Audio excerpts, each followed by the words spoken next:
In the next 3 or 4 exercises, we're going to be discussing selecting components.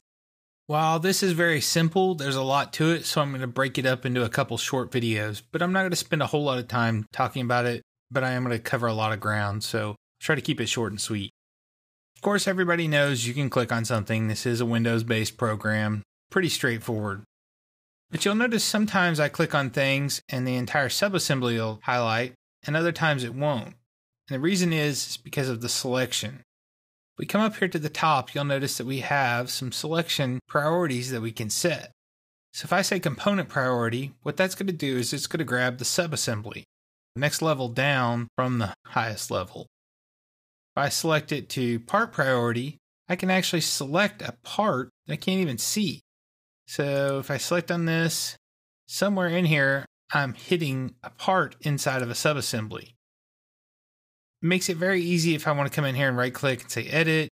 Takes me down inside of the part. I can edit it.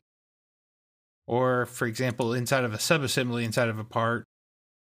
So now I can see that I'm inside of this subassembly, inside of this part. I can make my edits, go about my life and be happy and great.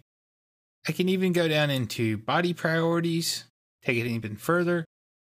Feature priorities, so I can grab fillets and holes and chamfers.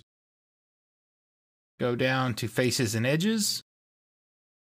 And then to go really deep, I can go to sketch features.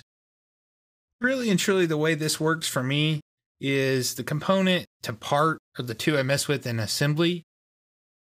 But if I open up a part here, you'll notice that it changes a little bit. It only goes up to bodies because there's only that much information here.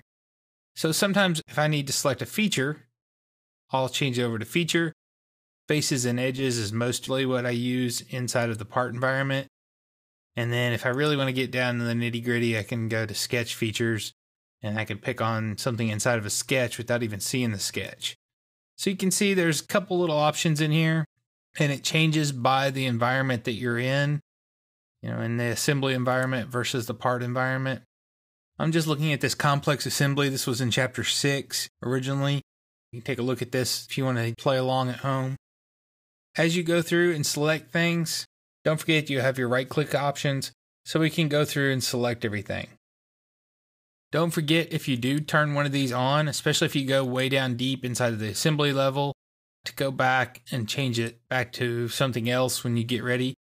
If you leave it on like sketch priority or faces and edges, you'll come back over here and you'll be trying to select this subassembly and you can't figure out why you can't select it. And usually it's because you've left it on faces and edges or something like that. And you're trying to select that subassembly. Drives me crazy. I do it all the time. So change it back to select component priority and you're good to go.